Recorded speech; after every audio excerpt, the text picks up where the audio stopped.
Yo, senors and senoritas, this will be my UFC 309 Jones vs Stipe full card predictions and breakdown. If you end up liking the video, please leave a like, subscribe, or a comment to let me know. It means a lot to me, and it's a way for a small creator like myself to make the climb up. I will be covering this card from the prelims all the way to the main event, and the timestamps will be in the description and the comment section below if you'd like to see my pick on any fight in particular. Let's jump right into the first fight of the card, Veronica versus Eduarda Moura. Very close fight to start off. I see a lot of people backing Veronica in this one. She is the favorite going into this fight, and for good reason as well. She has great stand-up, taekwondo black belt, is quite good, and she's very active on the ground. Was able to submit Polyana Viana by armbar around 5 fights ago, but it was almost 5 years ago now. She has Dan Hardy in her corner as well, which is also a plus on her too. Eduarda Moura, on the other hand, hasn't fully proven herself in the UFC yet. Was able to get a submission win on the Dana White Contender Series, and then beat Montserrat Conejo Ruiz by TKO ground and pound in her debut. After that, she had a tough test against Diniz Gomez, which ended up giving her her first loss of her career, which she lost by split decision. But I will say this, people are acting like she's not that great and that she got smashed by Diniz Gomez, fraud checked, all this and that, but the fight was incredibly close. Diniz Gomez has great takedown defense. She showed it in that fight, showcased a great ability to get back up. Moura was really relentless in her pursuit of the takedown, was able to get very dominant position multiple times in that fight, and I'm actually gonna side with the underdog in this fight and go with Eduarda Moura to get this one done, most likely by decision win. I think she will be the bigger and stronger girl in there, and I don't think Veronica has had to deal with someone in her last 3 fights that will non-stop be working to take her down. I think Eduarda Moura's stand-up will be good enough to close the distance. Although Veronica will have the overall advantage in the stand-up, she should be able to get in close and at least secure 2 rounds with her grappling advantage. That's what I think will happen. That's my pick. We move on to Bassil Hafez versus Oban Elliott. Alrighty, let's take a look at both fighters real quick since the fight is quite close on paper. Oban Elliott is a very slight favorite, but odds are almost even. Bassil Hafez won his last fight against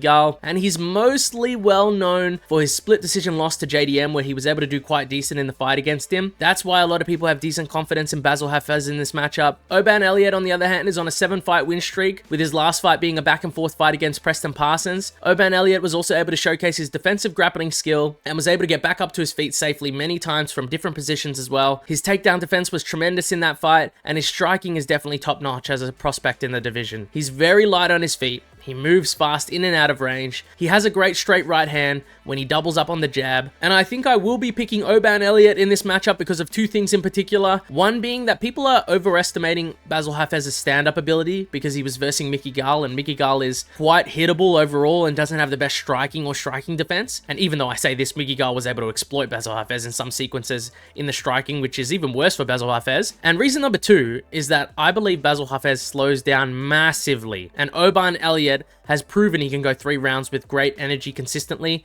and I think this will definitely play a factor in this fight. I think Oban Elliott will win this fight by a dominant decision win. Moving on to the next fight of the card, Gall versus Ramiz Brahimaj. So, sort of covered Gall's striking and striking defense already, with some not nice things to say in the last fight prediction. But to move on to this fight, odds are dead even. Pretty much a coin flip between the two, but I'm going to go through my explanation and then I'll tell you who I'm deciding on. So here we go.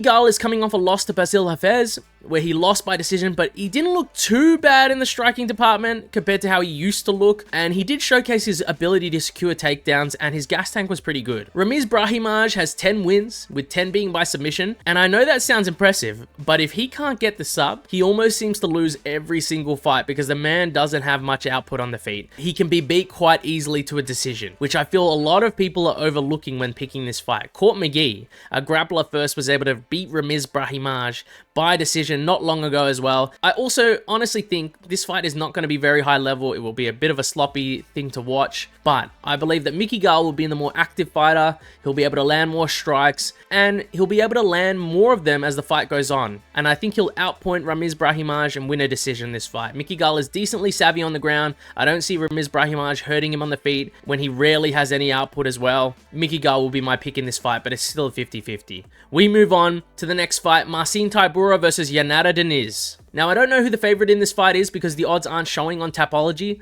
but it seems to me that the community thinks Diniz is the favorite in this matchup. Diniz is undefeated going into this fight with a 2-fight winning streak in the UFC after coming off a KO win in the Contender Series. He is a powerful dude with decently technical stand-up for the heavyweight division, but I wouldn't say he's at a Volkov or Gall level, but he is solid. He knows how to set up his power shot, and he adds some nice kicks into his game, which is great to see.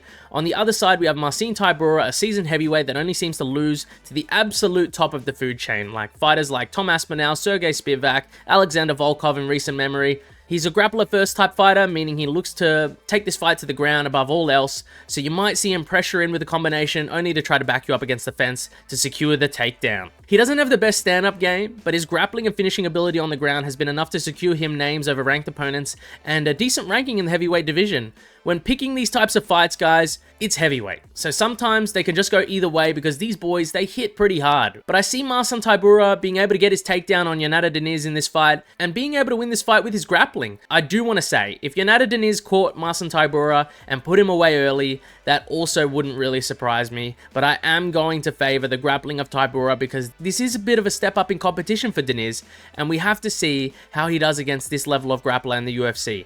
We're going to move on to the next fight of the card. Jim Miller versus Damon Jackson. This is a veteran versus veteran fight. Jim Miller is 41 years old. Damon Jackson is 36 years old. Both fighters have good ground games, with Damon Jackson the more likely to try to clinch up with Jim Miller and work in his grappling game this fight. Jim Miller, in my opinion, though, will most likely have the power and technical advantage in the stand-up, and I think Damon Jackson can be pretty sloppy when he tries to strike and close the distance to initiate his clinches. Jim Miller is a black belt in BJJ. He's quite solid all round. He's a compact dude with power, and I think that power is a very important factor in this fight because Damon Jackson, in his last fight, where he received an absolute beatdown from Chepe Mariscal, was absolutely thrown around and out-muscled in that fight to the fullest degree. He was thrown around. It showed me that he can be fully out-muscled by a lot of fighters in grappling situations if they're more physical, and I think Jim Miller is the one to do that. He's decent enough. I think he could potentially catch Damon Jackson on the feet as well, or be able to win the decision on damage after being able to keep the fight standing with Damon Jackson. I don't rate his stand-up at all. I know Damon Jackson finished Pat Sabatini, but Pat isn't known as a striker, and it was a pretty weird strike that caught him. Sort of a knee that ended up changing to like a front kick, a bent knee front kick. Anyways, close one, but gonna go with Jim Miller to get this one done. Please, Jim, do it. Moving on, Chris Weidman versus Eryk Anders. Well, this is pretty much a mirror match. Both guys fight very similar and have similar styles. This is also a close fight with Chris Weidman being a slight underdog on this card. I actually do think I'm going to go with Chris Weidman to win this fight as an underdog pick. And it looks like the Tapology community thinks the same, with him being a slight favorite in the votes. My opinion on this matchup is that Chris Weidman is like a slightly better Eryk Anders, even at 40 years old. He looked good in his last fight against Bruno Silva. Could have really done without the 1-2 eye poke finish into the biggest celebration of all time. Pretty disrespectful and a definite dick move, but in terms of his performance, he looked pretty decent overall in that fight before that finish. I think he'll have the edge on the feet, although if they decide to brawl, who knows, guys. Anyway, Chris has a wrestling background. I don't see him getting taken down in this fight at all by Anders. Anders doesn't shoot the best takedowns, but he does shoot a lot of them super often. As long as Chris Weidman lands more, keeps his output up over 3 rounds, I can see this being a decently easy win for him if all goes to plan. That's my pick, guys, for that fight, and we move on to Jonathan Martinez versus Marcus McGhee. This is a pick 'em fight, guys. Being dead even between these two men in the odds as far as I can see. If you're asking me who I favor in this fight to win, I'm gonna edge this to Marcus McGhee, and I think he gets the job done. I think he should be able to do quite well in this fight. You can just tell sometimes when someone has a talent for fighting, especially striking, when you watch him. Marcus McGhee's fluidity, his power, his technique throwing some shots really tells me he could be in the rankings of this division. I think Jonathan Martinez is dangerous. Most people know him for his leg kick finishes in fights, amazing kicks he has, but his momentum was stopped short in his last loss to Jose Aldo. It's no issue losing to a legend, and a legend who's still performing at a very high level. Not a bad loss at all, but I think Marcus McGhee might be a more dangerous fighter than Aldo currently. I think he's more willing to go forward than Aldo, and he has more knockout potential currently at this point in his career than Aldo. But he doesn't have Aldo's amazing leg kick checking and his amazing takedown defense. McGhee has been able to knock down and finish every opponent he's faced in the UFC so far. The man is extremely dangerous and talented at finding the right shot. I'm just worried about the leg kicks of Jonathan Martinez in this fight, since I am picking Marcus McGhee. I'd like to see how he decides to deal with them, but honestly, I believe Marcus McGhee will be able to outstruck Jonathan Martinez on the feet to potentially get a decision win, or if they decide to trade shots even, I could see him getting a finish similar to the KO over of Davey Grant. Got over Jonathan Martinez in their fight a couple of years ago. I can actually see that happening because Jonathan Martinez's defense has never been that great. He absorbs a lot of shots in his fights. Marcus McGhee is the pick. Moving on to the main card, guys. Mauricio Ruffy versus James Llontop. I'm going to go with Mauricio Ruffy, guys. If you have seen Mauricio Ruffy fight at this point, go check him out, please, if you haven't.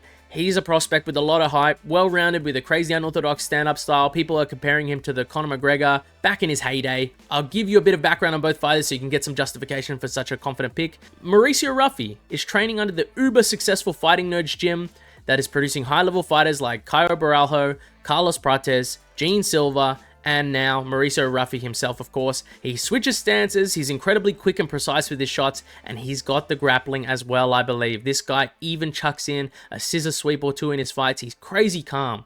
He's very free in the octagon. Now for James Llontop. He's got pretty solid kickboxing, but prefers to fight on the back foot behind his jab. He will fire leg kicks, body kicks, and overall shots to the body in this fight.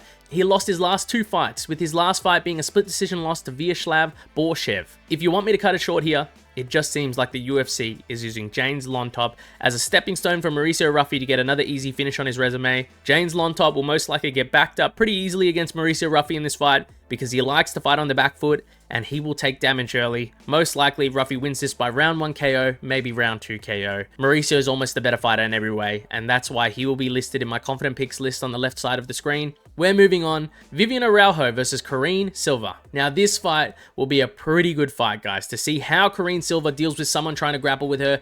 I will be picking Karine Silva to win this fight. I do think a lot of people are siding with her as well, and it does make sense. Both fighters are grapplers first and try to do some work on the feet so that they can get in close. But Karine Silva is just a better finisher. She's more dangerous on the feet in my opinion as well. With a variety of kicks, she has more power, she's got more finishing ability, and overall, I think she's just the better pure fighter in this matchup. Karine has the momentum, she's on a win streak, she's in her prime right now. Viviane Araujo is coming off a loss to Natalia Silva, who I think Karine Silva would have beat, I'll be honest. She's also 38 years of age, and she has lost 3 of her last 5. Everything is on Karine Silva's side going into this fight, guys, and I'd be pretty silly to ignore it. I think she could potentially get a finish on the feet too. We move on to the next fight of the card, Bo Nickal versus Paul Craig. Bo Nickal is a minus 1,000 favorite in this fight, which is insanely massive. And I do think there is a percentage chance that he does lose to Paul Craig by submission in a crazy turn of events. Paul Craig does love to submit the top level fighters of every division he's been in. But how big is that chance that Paul Craig gets that submission, guys? I don't think it's very big. I'm going to be locking in Bo Nickal to win this fight, and I'll tell you why. I think that Bo is a massive undefeated prospect on the rise who made his start as one of the best wrestlers in the world before coming to the UFC. He has shown a great ability to improve since I've been watching him. He's grown as a BJJ practitioner, and his striking is good enough to get him a KO in the UFC, and I believe good enough to get him a KO versus Paul Craig as well. Paul Craig doesn't have the greatest stand-up, but just like I mentioned in my The Most Dangerous Submission Artist in the UFC video, Paul Craig was the most dangerous submission artist in the light heavyweight division before his move down to the middleweight division. He's got a great bottom game. I don't think Bo Nickal wants to be in his guard, almost for certain. I can see this being a stand-up fight pretty much for the whole fight, and I think that Bo Nickal is just a better stand-up fighter and will win this fight by decision, but more likely by KO in the first or second round. I don't see Paul Craig being able to put on a striking masterclass since I've seen him be outstriked by almost every opponent he's versed in recent memory. That's my pick. Moving on to the co-main event of the card, Charles Oliveira versus Michael Chandler. Alright, I've got a bit of a bone to pick before I make the prediction on this fight. I'm seeing too many people saying easy fight for Olives. Chandler's too easy, he already finished him. People don't seem to remember how the first fight went, with Chandler winning the first round, being able to get himself out of Oliveira's back take, and they also seem to forget Chandler hurting Olives really bad in this fight and almost getting a TKO win. If this was another referee, they might have stopped that fight at that moment and we'd have had Chandler as champ. But guys, Chandler, as much as I love him, and I love both these fighters by the way guys, so let's get that straight. As much as I love Chandler, he's just too inconsistent in his performances, and the guy is in the octagon to put on a massive performance every time he's in there. His main focus is not to get the dub. The win is more like a byproduct of the performance. So that's why I will be picking Oliveira to win this fight, more so out of sheer consistency. He's also been more active than Chandler. Chandler's now been out for 2 years, waiting on a McGregor fight that never manifested itself, and he's halfway to 39 years old, guys. Time does get everyone in the end. Charles also looked good and dangerous against Arman still in his last fight, even though he lost by decision, was very active with his submission attempts and almost secured the dub because of them. But man, it's so tempting to pick Chandler though. I could see him hurting Olives again in this fight and finishing him. But no, I can't. I can't pick Chandler. I have to go with Charles. Wrapping up the co-main event, I will be locking in Charles Oliveira to win this fight. Definitely don't see this fight going the distance with these boys either, so we will see how the finish comes. We move on to the main event, which I don't think a lot of people really care about. Jon Jones versus Stipe Miocic. Guys, if you have come to this video and seen my last video about Jon Jones, you would know I'm something of a Jon Jones hater myself. But most of my picks are based on research of the fighters, and I try not to get swayed by my liking or disliking of certain fighters. And my subscribers have voted, and they also seem to think that Jon Jones will most likely get this one done, but there is quite a few votes for Stipe Miocic. But guys, Jon Jones has waited almost for the perfect time to get Stipe on his resume. Stipe has been away for 4 years. He is 42 years of age. He is no longer in his prime, and he lost his last fight by brutal KO to Francis Ngannou. Stipe has great boxing, he's got decent grappling, but again, he's 42 years old, guys. It can't be looking any worse for Stipe, and people forget, man, that Jon Jones has been beating up a lot of fighters past their prime in his career so far, and he did it even to DC when he tested positive before their rematch, and the fight had to be rescheduled, and DC was 38 years old in the rematch, and Jon Jones was 30 years old, and he still tested positive after the rematch too when he knocked out DC. This guy's a scumbag, man. This guy really is a scumbag, but he's a damn good fighter, and he picks his battles well. I'd love to go Stipe by KO, and trust me, there isn't any outcome I would want more, but Jon will most likely be able to control Stipe with his grappling early and be able to finish Stipe on the ground within 2 rounds. That is how I see this fight planning out most likely. Jon Jones is bringing his great grappling and fight IQ to the heavyweight division, and the only person who could stop him, he doesn't even want to fight, which is Tom Aspinall. Jon Jones is the pick, guys. And that wraps up my full card predictions of UFC 309, Jon Jones versus Stipe Miocic. Not many full confidence picks on this card, a lot of close matchups, but let me know what your thoughts are on this card in the comments below. Thanks for watching, guys, and see you guys next time.